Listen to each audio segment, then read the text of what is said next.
తిరుమల తిరుపతి దేవస్థానం ప్రధాన అర్చకుడు రమణ దీక్షితులు గారి పేరు మీద వచ్చిన ఆయనే మాట్లాడినట్టుగా వచ్చినటువంటిది ఒకటి. ఈవో ధర్మారెడ్డి క్రైస్తవుడని సనాతన ధర్మాన్ని నాశనం చేస్తున్నారంటూ ఆయన మాట్లాడినట్టు వచ్చినటువంటి ఒక వీడియో పెద్ద ఎత్తున వైరల్ అయింది. జగన్ వ్యతిరేకులందరూ కూడా అది హైలైట్ చేశారు. అయితే ఆ వీడియో నాకు సంబంధం లేదు, అసలు నేను మాట్లాడింది కాదు, ఆ వాయిస్ ఎవరిదో అనేది రమణ దీక్షితులు మాట్లాడే మాట. ఇప్పుడు ఇది కాస్త సరికొత్త వివాదానికి దారితీసింది.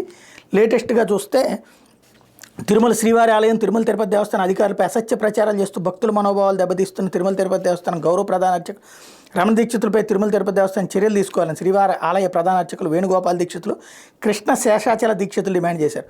తిరుమల తిరుపతి దేవస్థానం పరిపాలన అంశాలు, శ్రీవారి ఆలయ నిర్వహణపై రమణ దీక్షితులు సామాజిక మాధ్యమం వేదికగా చేసిన వ్యాఖ్యలు వైరల్ కావడంతో స్థానిక అర్చక భవనంలో గురువారం వాళ్ళిద్దరూ మీడియాతో మాట్లాడారు. తిరుమల తిరుపతి దేవస్థానం అధికారులపై రమణ దీక్షితుల వ్యాఖ్యలను అర్చకులమంతా ఖండిస్తున్నాం. శ్రీవారి ఆలయంలో కైంకర్యాల విషయంలో చైర్మన్, ఈవో సిబ్బంది జోక్యం చేసుకోరు, అన్నీ ఆగమోక్తంగానే జరుగుతున్నాయి. ఆలయంలోకి స్తంభాలు తీసుకొచ్చారని తవ్వకాలు జరిగాయంటున్న ఆయన వ్యాఖ్యల్లో వాస్తవం లేదు, భక్తులు ఎలాంటి నమ్మద్దు. రమణ దీక్షితులను సీఎం గౌరవ ప్రధాన అర్చకుడిగా నియమించినప్పటికీ 4 ఏళ్లుగా గుడికే రాకుండా ప్రతి నెల 80,000 జీతం తీసుకుంటున్నారు. ఆయన కుమారుడు కూడా ఆలయానికి రాలేదు. లుంగీలు, టీషర్ట్లు ధరించిన ఈవో ధర్మారెడ్డి క్రిస్టియన్ అని చెప్పిన రమణ దీక్షితులు తాను మాట్లాడిన వీడియోలో కూడా టీషర్ట్ ధరించారు. నేటికి ఆయన తన గదిని క్వార్టర్స్ని ఖాళీ చేయలేదని పేర్కొన్నారు. అదే సందర్భంలో శ్రీవారి ఆలయం తిరుమల తిరుపతి దేవస్థానం అధికారులపై తాను వ్యాఖ్యలు చేసినట్టు సామాజిక మాధ్యమాల్లో వీడియో వైరల్ అయిందని, అందులోని గొంతు తనది కాదని ఎక్స్ వేదికగా రమణ దీక్షిత్ తెలిపారు. తన అగౌరవపరిచేందుకు కొంతమంది ఇలాంటివి చేస్తున్నారని, తిరుపతి దేవస్థానం అధికారులతో తన సంబంధాలను చెడగొట్టేందుకు ప్రయత్నిస్తున్నారని చెప్పారు.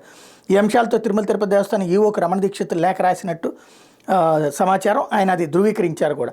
లేకపోతే భక్తుల మనోభావాలు దెబ్బతీసేలా రమణ దీక్షితులు తరచూ చేస్తున్న ఆరోపణపై చర్యలు తీసుకునేందుకు తిరుమల తిరుపతి దేవస్థానం సిద్ధమవుతున్న సమాచారం.